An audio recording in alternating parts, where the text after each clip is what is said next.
coming to you from an unknown location, at the foothills of the Appalachian Mountains, bringing you the unknown. Welcome to another spine-tingling episode of Paranormal 411. Your hosts are David Reagan and Jason Scott, and together, they dive headfirst into the mysteries that lurk just beyond our understanding, featuring notable experts ready to share their insights into the world of the strange and unknown. So pull up a chair, pour a cup of something warm, and prepare to be enthralled. Here at Paranormal 411, we're not just a radio show, we're a community of truth seekers, adventurers of the mind, exploring the boundaries of the known and unknown. We invite you to join us, to share your thoughts, your experiences, your questions. Whether you've had your own encounter with the supernatural or you're simply intrigued by the inexplicable, we want to hear from you. So, don't be shy. Drop a comment and let's unravel the mysteries of the universe together. Buckle up as we journey beyond the veil of the ordinary, into the heart of the extraordinary. This is Paranormal 411, where the inexplicable meets reality and imagination takes flight. Stay tuned and remember, in the world of the paranormal, nothing is as it seems. Hey, that's right. Nothing what's up? Is as it seems. Welcome to Paranormal 411. Welcome to another episode, and It's Turkey Week. Yeah, are you ready? I'm ready. Gonna get a big fat turkey and eat it. You gonna smoke yours this year? Yes, I'm going to do something that I've never done before. I'm not saying a bad word here. I'm going to spatchcock a turkey. So it's cutting the backbone out of it. Yeah. And then removing the breastbone from the inside so that it'll lay flat, so then it'll cook more even. I've done that to chickens. Have you? Yeah. So I'm going to try it with the turkey this year. They're good. Is it? They say it cooks in half the time too. Yeah. So we'll see. I was watching something and I forget. I think it was on TikTok or somewhere where they was sticking a bunch of stuff up a turkey's rear end, and they was, I don't know, it was funny. I like stuffing turkeys. It makes it taste good. Mm-hmm. That's the problem with spatchcocking one. You can't stuff it. Nothing, no cavity to stuff. Stuff it. No cavity. I bet I know who that number one watcher is. Yep. Hey, Michelle. What's up, Michelle? We know you there. Our number one fan. She's our number one fan. So, you ready to talk about the show? Oh, we're after the spiel, but just give people a yeah. We're gonna be talking about the Mahabharata. Mahabharata. A lot of people think that, and there's evidence of it. I think so. Yeah. But ancient aliens even said it was. Yeah, we're going to talk about it. It's about an ancient nuclear war that took place between some deities. I mean, it started out as a feudal thing, and then the deities came down and helped. Yep. So they picked sides and helped fight. Oh yeah. Yeah. We're going to be talking about that. It's going to be fun. You need to stay tuned. So remember, you could also find us at paranormal411.org, Paranormal 411 on Facebook, YouTube, and X. Please tune in live every Tuesday, Thursday from 7 to 8. Remember, there will be no show this Thursday due to Turkey Day. Gobble, gobble, gobble. There's chicken in it. You should cook some chickens. You got enough of them. Yeah, I think we've got 40 chickens. Golly, Mom. We're here Saturdays from 8 to 10 Eastern. Also Saturday nights at 10 to 11. If you're in the metro Atlanta area, you could catch us at WDJY FM. That's 99.1 FM. And for listeners outside of Atlanta, you could still listen. You just tune in to WDJYFM.com, or you can come over to paranormal411.org, click the link, and you can listen. Remember, we're also on Subspace Radio and all major podcast platforms. We have a book out. Yes, we do. Do I need to pull it out? Go ahead, yeah, because I ain't got the... Right. East Tennessee Hauntings and Lore, Edition 2. Edition 2. Remember, East Tennessee Hauntings and Lore, Edition 2. This is a nice hardback copy right here. Now it's available on Amazon or at paranormal411.org. Join us. Join us. So, like David said, it's Turkey Week. Turkey Week. We're going to be doing some turkeying Yeah. Thursday, so we can't do a show. Also, I wanted to mention that we may have a up and coming investigation in Paint Rock, Tennessee. Oh, in Paint Rock, huh? Yes, it's in Paint Rock, Tennessee. It's a Hey, Michelle. it's I got a call from a guy and he said that something's going on. It used to be an old slaughterhouse. Oh, are they going to let us go live? Oh yeah. Yeah, they're going to let us come in. I think he's going to try to set it up for me. We'll be good to go. That would be fun. What, do you already have a catchy name for it? No, I don't. Paint Rock Slaughterhouse. The Slaughterville House. Slaughter in Slaughterville. If you didn't join us Saturday, you missed a great show. Matt Sieber was in the house. He was right there. The man, the myth, the legend. Yeah, we had a good show. Yes, we did. We had a good show, but the sound was terrible. Yeah, sorry about that. Yeah, we just can't get it right on that program. The other program that we have, that's why tonight we are choosing to just do YouTube, because the other program we have sucks. Yes. And it wants to keep redoing the settings every time we open it up. So it's just not being fun. I'm trying to share the stream on Facebook so people can there you go. Knock it out and come over and watch it. Do it. So what we're going to be talking about tonight is a pretty fascinating subject, and anybody that has watched Ancient Aliens or anything like that has definitely probably heard this before. Yes. Because it's all over that Ancient Aliens. Sure enough. You want to start? Sure enough. Sure enough. So the Mahabharata, I think I'm saying that right. It sounds right, don't it? Mahabharata. Sounds good to me. You know, it's an Indian an epic ancient India text thing. Yep. That they've had for years, generations, thousands of years. Thousands of years. Yeah. Probably 10,000 years. I don't know. But it's stands as one of the world's longest literary works. It's composed in Sanskrit, which that's a dead language, right? Mm-hmm. It's a narrative that spans for generations, intertwining tales of love, duty, war, and philosophy. You said duty. DP.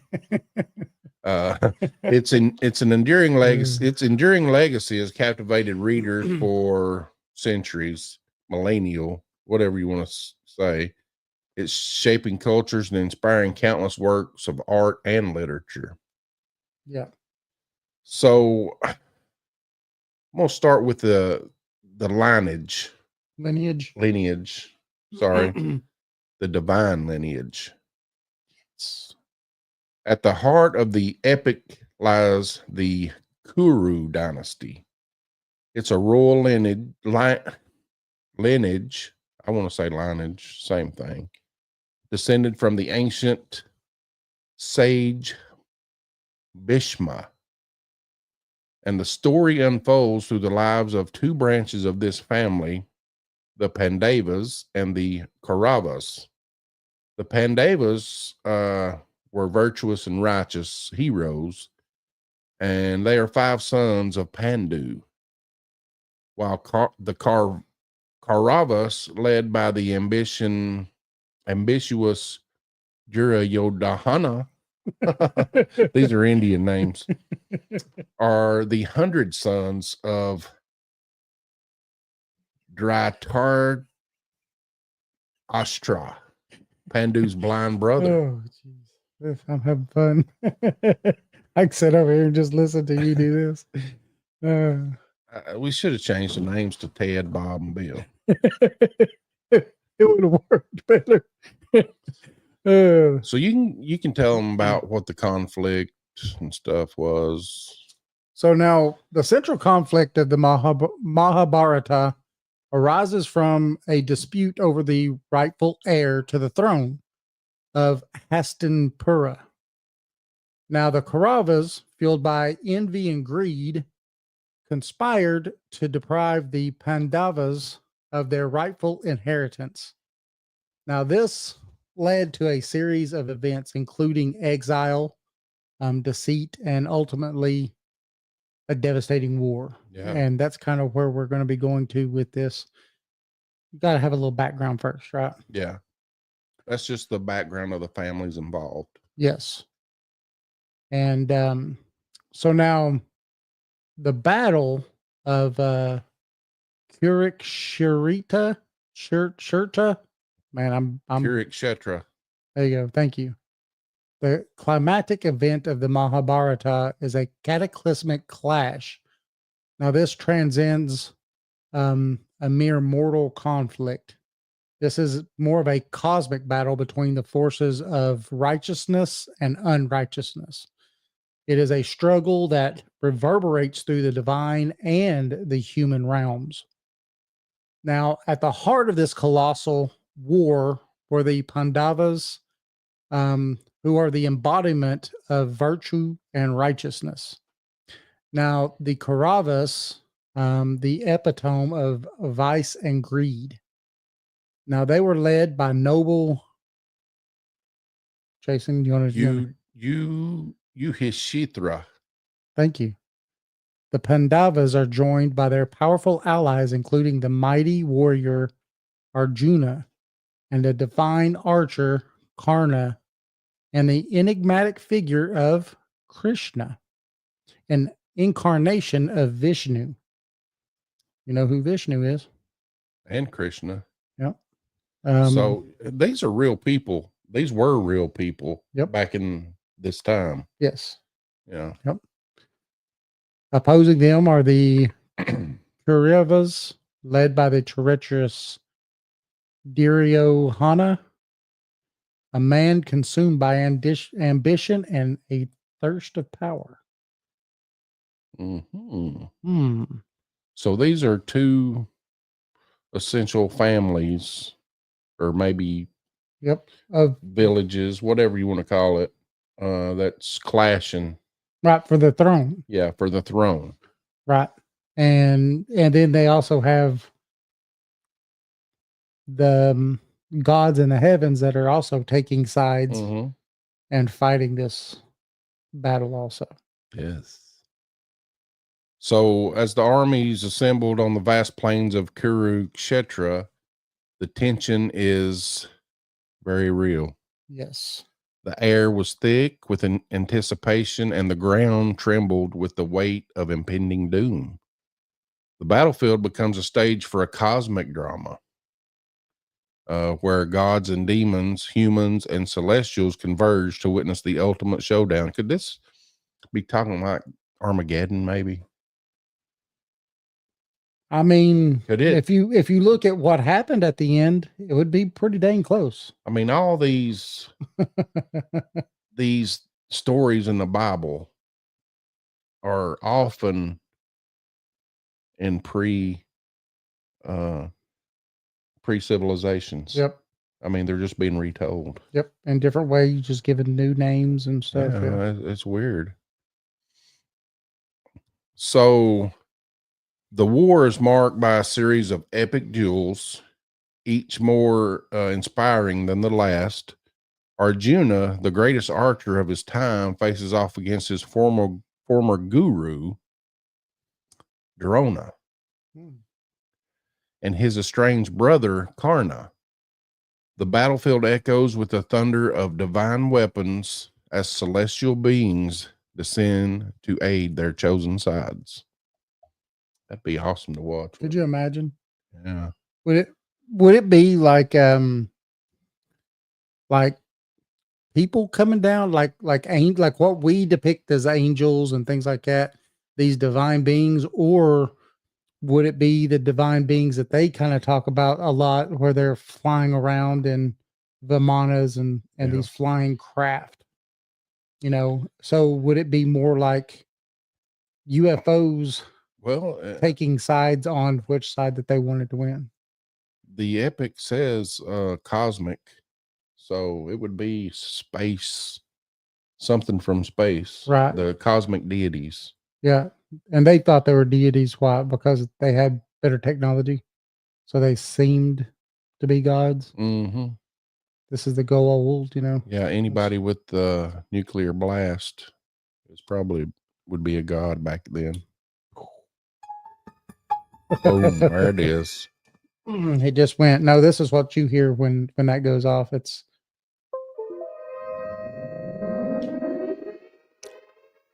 get under your desk because it really helps. I promise it does. No.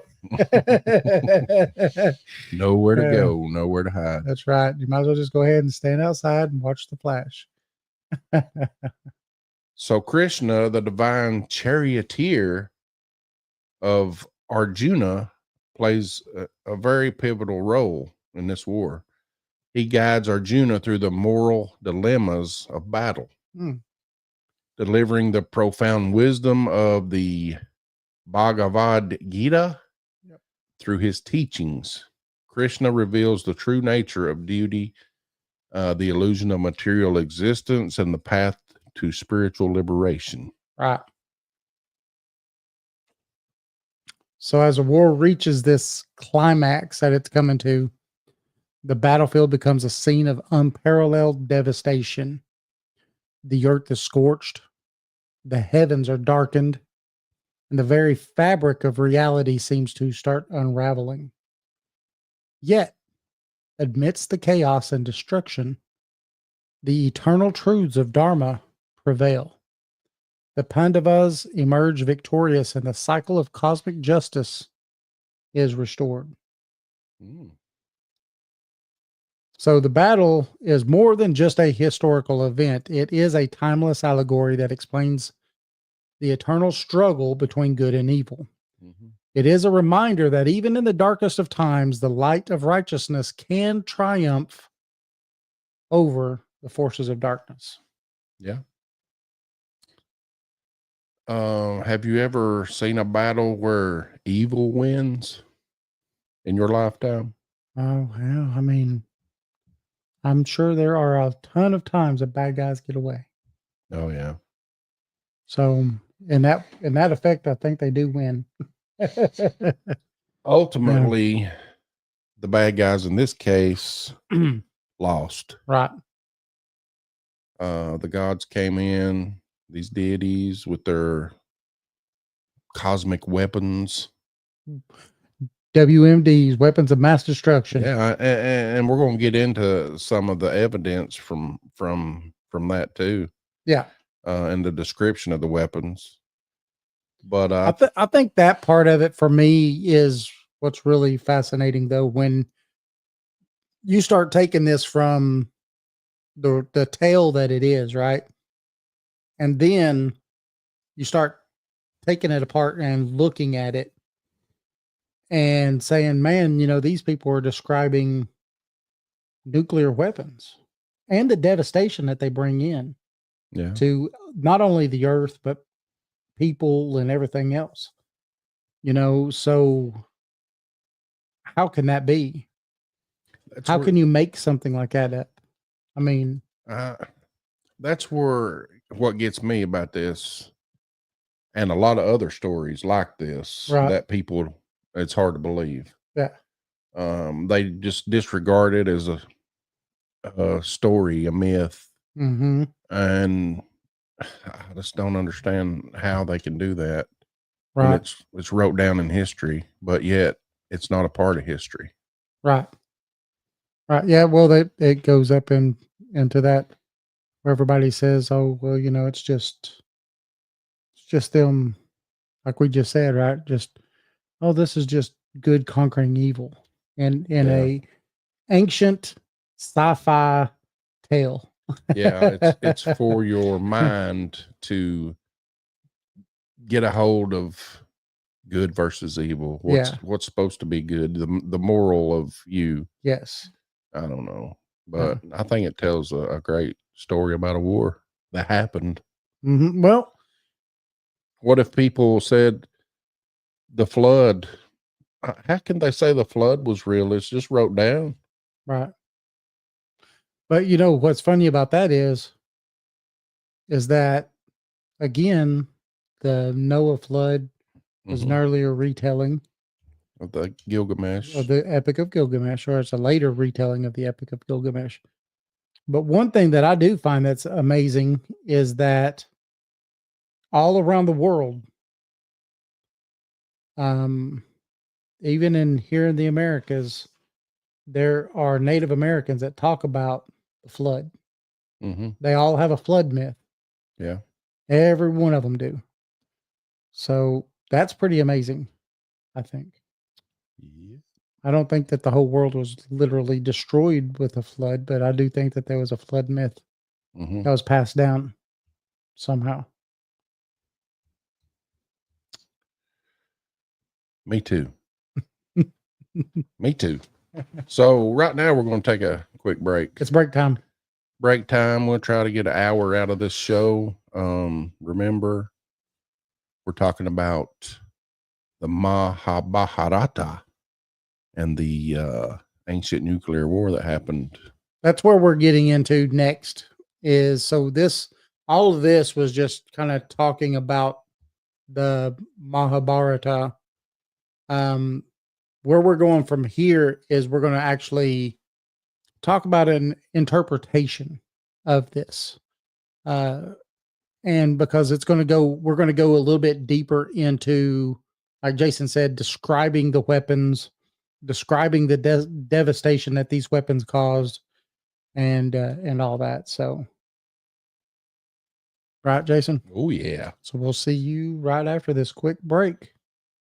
In the heart of Madisonville, Tennessee, lies a pizzeria like no other. Step through the door of Legends and Lore Pizzeria and be transported to a realm where paranormal and cryptid encounters along with mouth-watering pizza go hand in hand. Meet Eddie and his crew, who serve up slices of the supernatural along with the best pies in town. With the walls adorned with eerie artifacts, indulge in piping hot slices that melt in your mouth and tease your taste buds. And it's not just the locals who love the incredible pizza. Legends and Lore has been selected as the best pizza joint in all of Monroe County. As lovers of everything pizza and the paranormal, the owners have mastered the art of crafting unforgettable combinations that will leave you wanting more. To stay connected with this mystical eatery, follow Legends and Lore Pizzeria on Facebook, where tales of their latest creations and upcoming specials will be shared. Make sure to browse their custom menu, featuring legendary pizzas like the Chupacabra Ranch and the Exorcist. So, whether you have an appetite for the supernatural or simply seek the best pizza in town, Legends and Lore is the place to be. Come for the unforgettable flavors, stay for the captivating stories, and find yourself in a world where legends and pizza collide. What if the world we know is merely a fraction of reality? What if there are forces, entities, and phenomena that exist just beyond our comprehension in the shadows of the unknown? Welcome to Paranormal 411, your gateway to the unexplained and the downright chilling. Get ready to rock with the electrifying sound of Catalyst, a band that's sure to leave you wanting more. With their powerful lyrics and killer riffs, Catalyst is a great sound in the world of rock music. You can listen and find Catalyst on Bandcamp, or go to the link at paranormal411.org and click on their banner.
All right, we're back after that quick break. Look at that. That's nice. Catalyst, East Tennessee. Want to thank them for letting us use their music. You could go on to, what was that, Bandcamp? Bandcamp. Yep, bandcamp.com. Or even better yet, just go to paranormal411.org and click the link. Go listen. You could listen to all their music on there. Also want to thank Eddie and Susan from Legends and Lore Pizzeria for the good food we had Saturday. I do, but I also want to say that all that good food cost me to get a really good talking to from my doctor today. Dave, you've got to lose weight. Yeah, we all do. You know, I've had a gym membership for almost 8 months now and been one time. That's okay. I know I need to go. I've got a gym here. Yeah. There's no membership either. Well, I'm into it for 3 years. So. Oh, geez. Wow. Then you might as well go. Might as well. So we were talking about the Mahabharata. Hey, like it. I like it. You're getting good In with the that. ancient nuclear war. We're going to do some, maybe an interpretation or two, and some evidence. While the Mahabharata is reserved as a timeless epic, see, that's where I have a problem. Mm-hmm. Yeah. It's just an epic. Yeah, they just think it's fiction. Radical interpretation suggests a darker, more destructive reality hidden within its pages, which I do too. Some scholars propose that the epic may contain veiled references to a devastating nuclear war that occurred in ancient India. And I say you talk to a lot of Indonesians, and they believe this. Right. It sparked a lot of debate and intrigued a lot of people. So some evidence from the Mahabharata, descriptions of the powerful weapons that they used. Only get the half. What happened? So the epic details the use of celestial weapons, such as the Agni Astra and the Brahmastra. And these weapons are capable of immense destruction. These weapons are described as being able to incinerate entire armies and cities, leaving behind just desolate landscapes. Right. What does that sound like? Sounds like a nuclear blast to me. Even the aftermath, the description in the Mahabharata, it portrays the horrific aftermath of these weapons, including blinding flashes of light, intense heat, and a rain of nuclear fallout. So soldiers, how did they even know if this was not true? How did they even know about these symptoms of this, of radiation? Exactly. Yeah. And the fallout and all that stuff. Yeah, I mean, it's crazy. Soldiers exposed to the weapons suffered from symptoms resembling radiation sickness, hair loss, skin burns, and internal bleeding.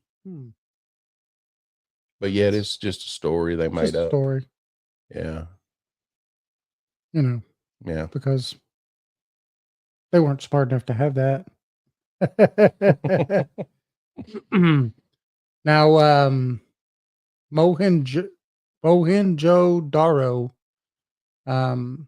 is an ancient valley civilization. Now, this site exhibits evidence of sudden and catastrophic destruction. Now, this includes melted structures, and they actually have, I've seen photos and videos and stuff of the melted structures. Skeletal remains with signs of extreme heat exposure. And they call that the melted structures, they call vitrification. Some researchers suggest that the city may have been destroyed by a nuclear explosion. Now, radioactive isotopes in certain areas in India have been found to contain elevated levels of radioactive isotopes, which could be indicative of a past nuclear event. What do you think? Yeah. I believe it happened. I mean, what do you think? I think that it's very possible. And I think we have something that we was going to pull up. Yeah, if I can find it here. Oh, you just got to close that out. There it is. You can talk about this. So this is a Padman Baswami temple. Now, I heard about this a long time ago because they had, like, I don't remember exactly, and I'm sure that we're getting this off of a news site or something. I'm sure Yeah. it'll tell us, but howandwhys.com. what I remember before we start reading this is that this temple had, like, I don't remember what it was, 5, 6 doors or 7 doors or something like that. And they were all sealed and had been sealed for thousands of years. They've been sealed for a very long time. And so they decided to start opening up these sealed doors. And as they open up these doors, these things are filled with gold and gems and all this stuff, right? Well, then what they did is they opened up all these doors, but there's one door left that they did not open up. And it was because it had a warning on it. And it was a warning because it said that it contained this very particular weapon that could cause all this devastation. Which I think is pretty interesting. Yeah. Now, this temple is a sacred site. It's located in India. It's dedicated to Vishnu. And so this temple is from the 8th century. It is one of 108 temples in India that are devoted to Vishnu. Now, the temple underwent a major renovation in the 18th century under the rule of King Marthanda Varma. Now, him and his royal family took it upon themselves to maintain and care for the temple and its devotees. The tradition of dedication and devotion to the temple continues to this day. Now, this temple was established, or a trust for the temple was established in 1965 by the last king of the kingdom in the southern part of Kerala. Now, so it was 6 chambers, and each one of them were labeled from A to F. And they hid secrets and unusual treasures. Now, 5 of them have been opened, but the 6th one is additionally protected, and its contents remain a mystery. Now, the final chapter, or Vault B, is the entrance to the last secret room that was discovered in the Pandaswami temple. Now, it is guarded by 2 priests, and they say that inside this cell, there is a large room in which amazing secrets and knowledge of the world are hidden. Now, in 2011, a petition was filed with the Indian Supreme Court calling for transparency in the management of the temple. Now, an investigation led to discovery of 6 underground vaults within the temple complex. Hello, Shelley. Hello. Now, 5 of these vaults were opened, revealing an astounding collection of gold, precious stones that was worth approximately $22 billion. Woo. Now, Vault A found to hold 2,000 pounds of ancient gold coins and a magnificent golden throne adorned with hundreds of diamonds and priceless stones. They included a 4-foot-high solid gold idol of Mahavishnu, studded with diamonds and precious stones, a solid gold throne meant to accommodate an 18-foot idol of the deity, and thousands of pure gold chains. Now, despite the massive amount of treasure found, the full inventory was never made public. It is believed that the valuables were accumulated over thousands of years as donations to the temple from various dynasties and kings. Now, Vault B contains 3 doors, one made of wood, the other made of iron, and the third door, however, is unique. It is made of iron and features engravings of 2 large snakes guarding the entrance. Yet it lacks a lock. So stories have been created about the mysteries of Vault B. One of which suggests that the vault opens to the Arabian Sea. Now, this emerged after the temple authorities attempted to open the vault and heard the sound of waves crashing. That's interesting. Weird. The true contents of the vault, including potential venomous snakes or the rough waters of the Arabian Sea, are unknown. What is known is the temple's treasure had been accumulating for thousands of years from donations from various kingdoms. The wealth and mysteries of this temple are vast and unfathomable. Let's see. Let's go on down to, the door cannot be opened by any means. Currently, there's no one in the world to see. Okay, so the vault door is said to be opened only by a highly skilled and knowledgeable sadhu who is familiar with the chant of the Garda mantra. It is believed that the door cannot be opened by any other means, and currently there is no one in the world who possesses the sacred and powerful, I'm not even going to say that word.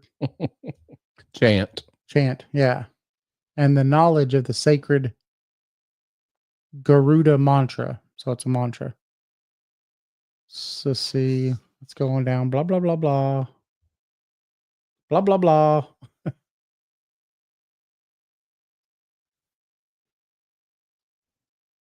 I know it's going to say it in here somewhere. keep going. Keep going. Maybe. I guess that's the end of it.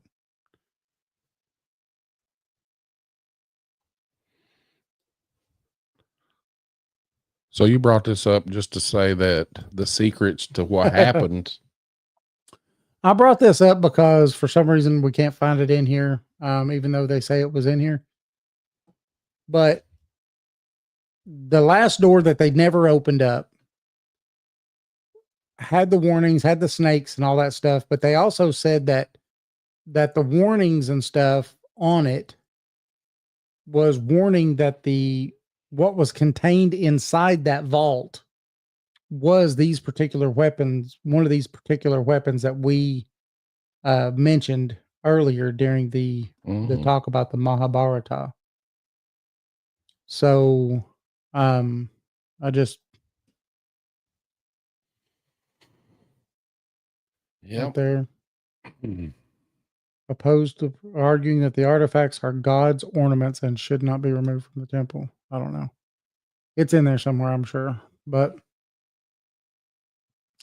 or it was written by AI and it just keeps repeating itself. Where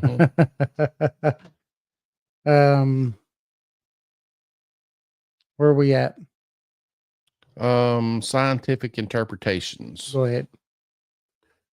So scholars have analyzed the Sanskrit text of the Mahabharata, focusing on the descriptions of the divine weapons and their effects. Yes. The use of terms like dazzling light, fiery columns, and scorching heat has been compared to the modern accounts of nuclear weapons, nuclear war. Some scholars argue it's just literal interpretations of the text, and they suggest that the descriptions of powerful weapons and the destructions are symbolic representations of divine power and cosmic forces. So you can either take it literal or you can take it and another way. What do you think? Well, is it symbolic or is it not? Right. Yeah. I don't know. For me, it's just weird that, and I mean, I guess it's possible, but it's just weird that they would know, like we talked about a minute ago, that they knew that these weapons would cause internal bleeding and loss of hair and all these things, that describe exactly what we get with a nuclear explosion and nuclear fallout. Yeah. And then when you go into Mohenjo-Daro and see that the vitrification on the structures, how they've melted the skeletal remains that had signs of extreme heat and exposure, you have and that don't even show up in the volcanic eruption that happened, that took out that island. Oh yeah. Nope. It didn't get as hot as this did. Nope. Yeah. That's crazy. Right. So for me, I don't know. I kind of try to see through the literal interpretation, because I just don't think that I think they meant it literally. Mm-hmm. When they wrote it down. It's hard for me to believe that they're going to write this, however 10,000-year-old or however old the manuscript is, and just write this big epic, and it's a Star Wars epic, I mean, it's these gods, these people coming down and raining, nuclear bombs down and destroying whole civilizations and armies. And nuclear weapons hadn't even been invented. How would you even know all that? Right. So here's what happened at the end of the war. Who won? It was a cataclysmic event, and it shook every foundation of, every universe. The forces of good, led by the righteous Pandavas, emerged victorious. Right. So good over evil, and good won. The war, though it was brutal and destructive, it served as a catalyst for spiritual growth and moral enlightenment. It was a test of character, a crucible that forged the destinies of heroes and villains alike. The Bhagavad Gita, a timeless, what is it? Bhagavad Gita, a timeless philosophical text. It emerged from the heart of this conflict, offering profound insights into the nature of existence, duty, and liberation. The victory of the Pandavas marked the restoration of cosmic order and triumph of righteousness. It was a testament to the enduring power of good, a force that transcends time, space, everywhere. The Mahabharata, through its narrative, continues to inspire generations and reminding us of the eternal battle between good and evil and the ultimate triumph of the human spirit. Yes. I mean, I guess you could look at it that way, Yeah. that it is, it happened. It taught us a lesson. and then the Bhagavad Gita come from it. Yep. Which is a pretty good philosophical text. If you've never read it, I would suggest do it because it's pretty cool. Oh yeah. Of course, it's never read it. Read the interpreted version. Yeah. Because I don't read Sanskrit. No. Just I didn't take it in high school. It was just I just Daniel thought, Daniel reads Sanskrit. Yeah. That's why he was able to get the codes and everything to open up the. That's why he found Atlantis. That's right. Yeah. It's funny. Well, that's our little story of the nuclear war. What do you think? I mean, again, I do think that it's real. Or how's this? A very good possibility of being real. Mm-hmm. You know, I mean, it's weird to me that something like that would be written down in the way that it was written down, and then how it was told, and then them to be able to know the effects of a nuclear blast. Right. That alone is just amazing. Yes. The effects of a nuclear blast. Because, I mean, I wouldn't have sat around and thought, wouldn't it be terrible if your hair just started falling out and Yeah. insides turned to jelly and, you know, no, I mean, there are some pretty good writers out there, though. Yeah. So maybe he was Stephen King of their time. maybe he could see the future. Maybe. He was Nostradamus. So I don't know. I find it amazing though, and a very good possibility. Yeah, it's always been interesting to me for there to be something like this back thousands of years ago, and it's just amazing. I think the Earth is way older than what we think. Absolutely. And I think that there's clues all over the world about that, right? You've got clues everywhere from the Americas all the way around the world. And the establishment just doesn't want the truth. That's what I believe. Mm-hmm. I just believe it. I believe wholeheartedly that civilization after civilization, you know, the Hopi believe we're in the fourth age.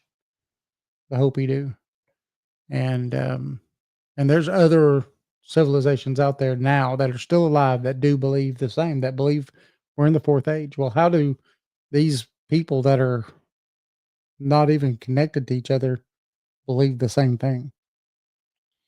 You know, I think another thing when we talk about the Indonesians and their deities, I think there's 7. Were they 7 of them that were spread out all over the world? I think that's what happened in one of their little stories in the Vedic text. Right. Can't remember all of it, but you know, that could bring culture together, and if they were teaching the same things. Right. Well, Graham Hancock believes that, he believes that after the last cataclysm, after the Younger Dryas, that a master civilization, one that was, had high technology, and that doesn't mean flying cars and stuff, just they were very technologically advanced. Some survived, and they traveled the world giving people, the knowledge from that. So they would teach people how to build, they would teach them the stars. They would teach them, mathematics. They would teach them, how to cultivate and to do all these things to make a civilization. And he believes that they're doing that to build back up to their civilization again. Mm. And I don't know. I find his argument to it pretty compelling. I really do. And I think that he draws some really good correlations across the planet. Yeah. He has a series that's out in Netflix, and it's really good. I just watched season 2. Season 2. Yes. Definitely look it up. Definitely, if you're interested in stuff like this, also read his books, because they're fascinating. Fingerprints of the Gods is a really good book. Highly recommend. Yeah. Oh yeah. So Remember, we're not going to have a show Thursday. no show Thursday. Maybe, I don't know if did you say Saturday? What did you come up with? I don't know. We'll have to wait and see. Maybe Saturday. Depends on if we're in a coma. Turkey coma. Mm. Turkey ham coma.